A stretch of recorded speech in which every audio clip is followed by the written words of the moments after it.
Hi guys, welcome back to GarageTech with me, Darren. In this video, we're going to take a look at the key manufacturers that have already put statements out there to end their ICE, that's internal combustion engine, and move over to either full electric vehicles or some form of other electric drive or propulsion. Now, obviously, there are some manufacturers that have already gone to electric and some new electric manufacturers already on the market. But what I'm looking at here today is some of the already established manufacturers that have already put statements out there to say when they're going to phase out those internal combustion engines.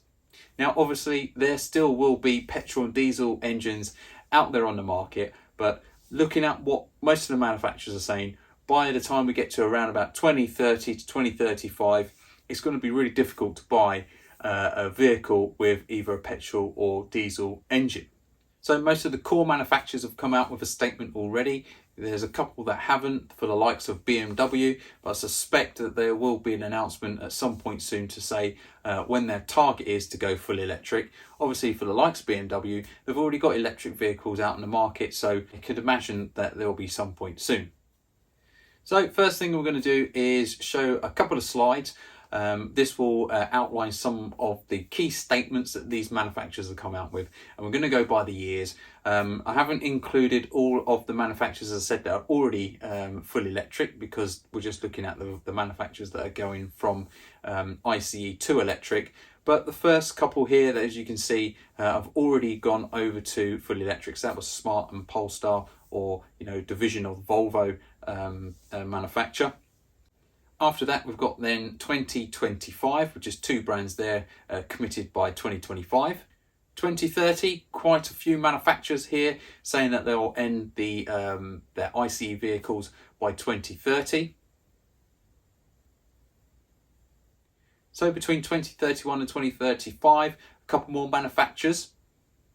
And then beyond 2035, a couple more of the manufacturers. As I said, BMW on there. One that surprises me is Honda. I would have thought they might have gone for a little bit of an earlier strategy. Okay, so now I'm going to take you through all the timelines. I'm just going to go from A to Z in terms of manufacturers, so no particular order.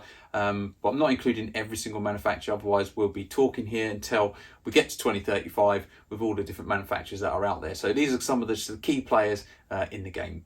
So the first one I'm going to start off with is Alfa Romeo. So Alfa, for those guys, what they're looking to do is obviously go to full electric by 2027, and they should have their first BEV vehicle out by 2024. Next on the list then is Audi. They've got a commitment to be full battery electric vehicles by 2033, but except for in China. So two different timelines here. But as you can see, their last ICE launch globally will be around about 2025. Then from 2026, it'll be BEV vehicle launches only. Next on my list is Bentley. Again, very close ties to the Audi group, but 100% XEV there. So there's some sort of derivative of full electric or battery propulsion. But they want to be 100% battery electric by 2030 as well. Next on my list is BMW. Now, as I mentioned earlier, they have made no commitment as yet. Bear in mind, I'm filming this now. This is in February 2022. But what they do want, though, is 50% battery electric vehicle mix globally by 2030. Next, for the Americans, we've got Cadillac. So here we've got then 100% BEV by 2030. That's only in North America. Next on my list is Chrysler.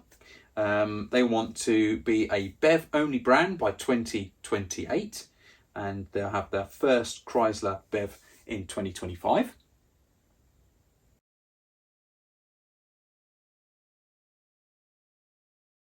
Next on my list then is DS, or Citroën as it used to be called.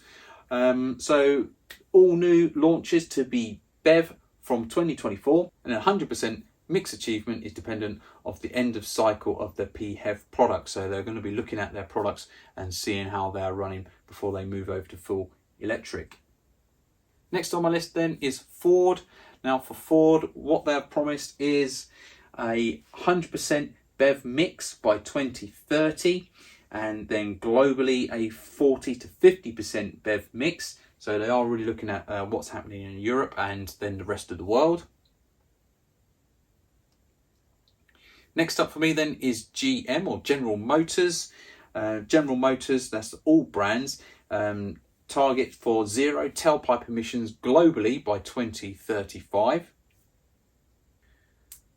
Next on my list is Honda. I thought this was a bit of an odd one. As I said, I thought I might have come a bit earlier to the game, but they've put out their information globally, so that does add a little bit more weight to it because I want to go global with this. But what they've said is they'll have 40% mix by 2030, 80% by 2035, and then 100% by 2040.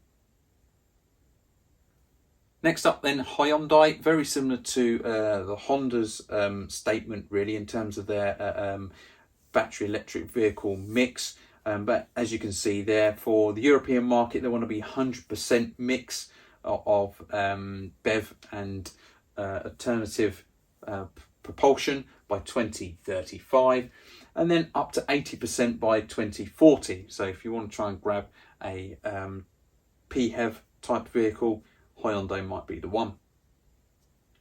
Next up, Jaguar.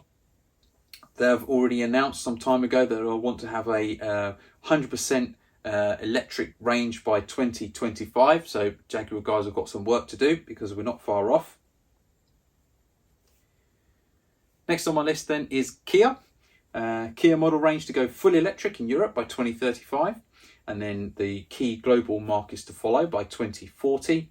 And then I want to be carbon neutral by 2045. Next up, the good old, as we call it, the Chelsea tractor, the Land Rover. They want to be 60% BEV by 2030.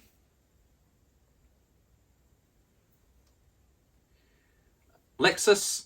Lexus have committed to be a full BEV lineup and 100% mix by 2030 in Europe, North America and China, and the same target for global mix by 2035. That's with Japan and overseas. Next on my list then is Mercedes.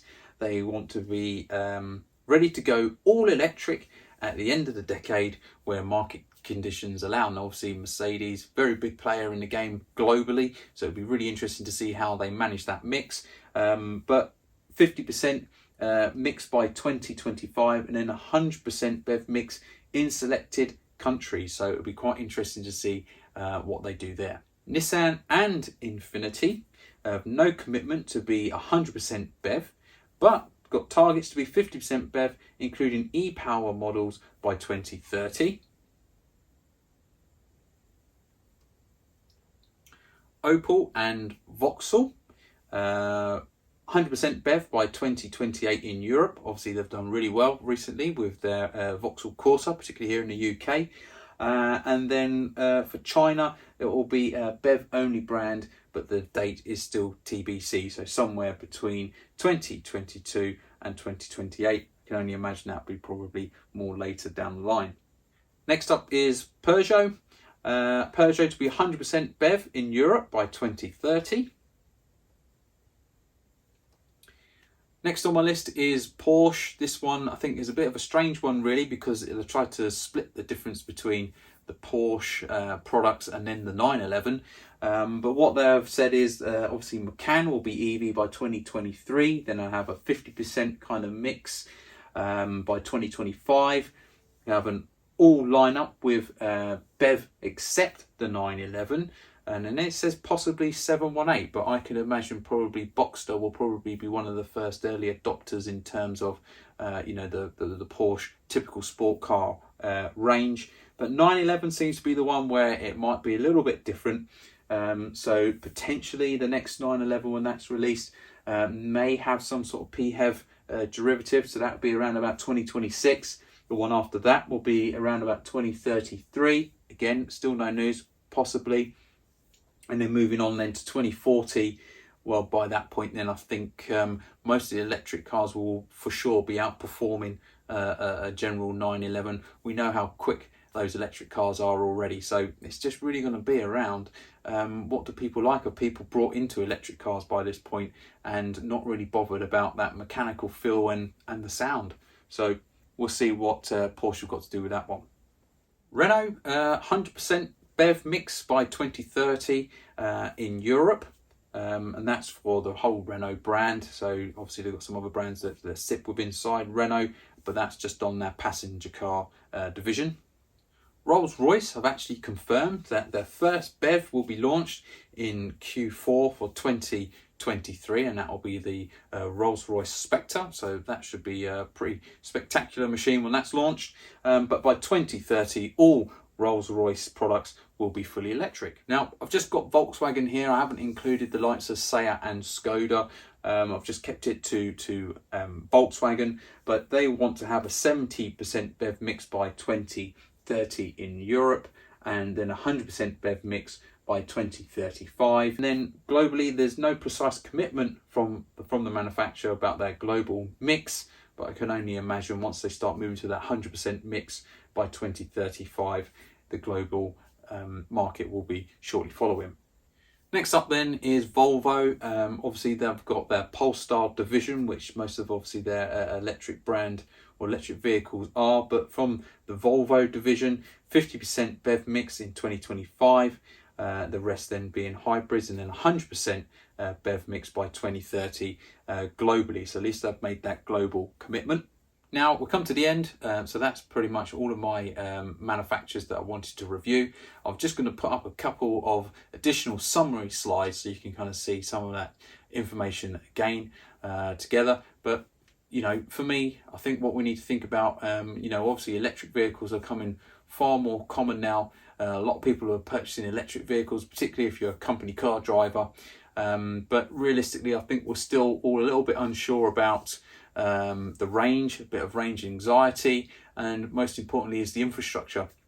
Particularly here in the UK, if you live on a street of houses and you can't park outside your house every single night, and you don't have your own driveway, then actually charging your car at home is going to be pretty difficult. So I think we just need to get over that infrastructure issue first, and then I think we'll be set up and ready to go for full electric. But you know, let me know what you think. Are you ready for electric cars? Have you already got an electric car? Drop your comments below. Let me know what you think. And if you're about to purchase an electric car, let me know which one you're going to get.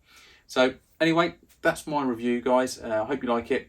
As always, if you like these videos, give it a thumbs up, hit the subscribe button, and I'll see you on the next one. Take care.